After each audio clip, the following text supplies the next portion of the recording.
O Senhor não vê, eles dizem. O Deus de Israel não se importa. Pensem melhor, tolos. Quando vocês, insensatos, entenderão? Acaso é surdo aquele que fez os ouvidos? É cego aquele que formou os olhos? Aquele que castiga as nações não os castigará? Aquele que tudo sabe, não sabe o que vocês fazem? A arrogância e iniquidade dos ímpios está em sua cegueira, pois imaginam que Deus é cego. Além de crerem nisso, esses homens maus declaravam isso com ousadia naquela época e ainda fazem isso em nossos tempos.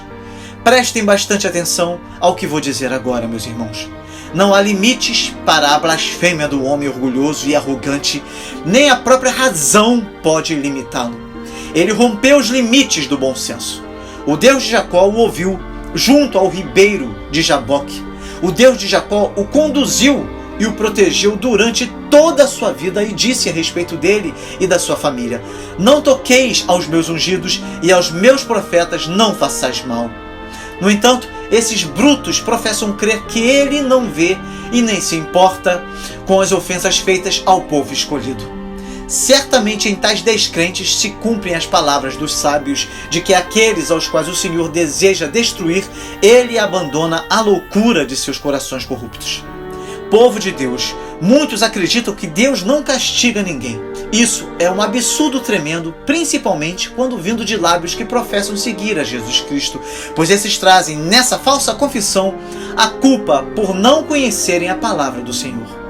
O versículo 10, bem como centenas de outros versículos do Antigo e do Novo Testamento, nos afirmam que Deus, que castiga as nações, castigará os que oprimem o seu povo. Aquele que repreende nações inteiras não poderá reprovar e repreender indivíduos? É claro que ele fará isso. Toda a história mostra que ele visita o pecado nacional com juízo nacional.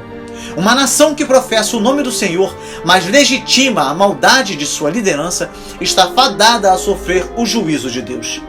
Deus sempre agiu assim e agirá sempre assim, até que o seu reino seja plenamente estabelecido entre os homens. É impressionante como o cenário vivido pelo salmista é semelhante ao nosso, em que toda a situação é tão óbvia, a situação é tão natural, mas os ignorantes não percebem. O crente mais sincero frequentemente se sente como se pudesse dizer: não vale a pena discutir com vocês. Se vocês fossem homens razoáveis, estas coisas seriam óbvias demais e não precisariam ser declaradas aos seus ouvidos. Há momentos em que a única coisa que podemos fazer, meus irmãos, é orar para que o Senhor faça o que precisa ser feito, para que os que dormem acordem, para que os indiferentes despertem de seu sono terrível, para que os que levantam as mãos em adoração a Deus entendam que Ele não se compraz com a injustiça, pois não se opor ao erro é aprová-lo, não defender a verdade é negá-la. Tomás de Aquino, o maior especialista no direito natural, foi quem afirmou isso. É terrível ver o agir dos ímpios como se Deus não pudesse ver toda a sua podridão.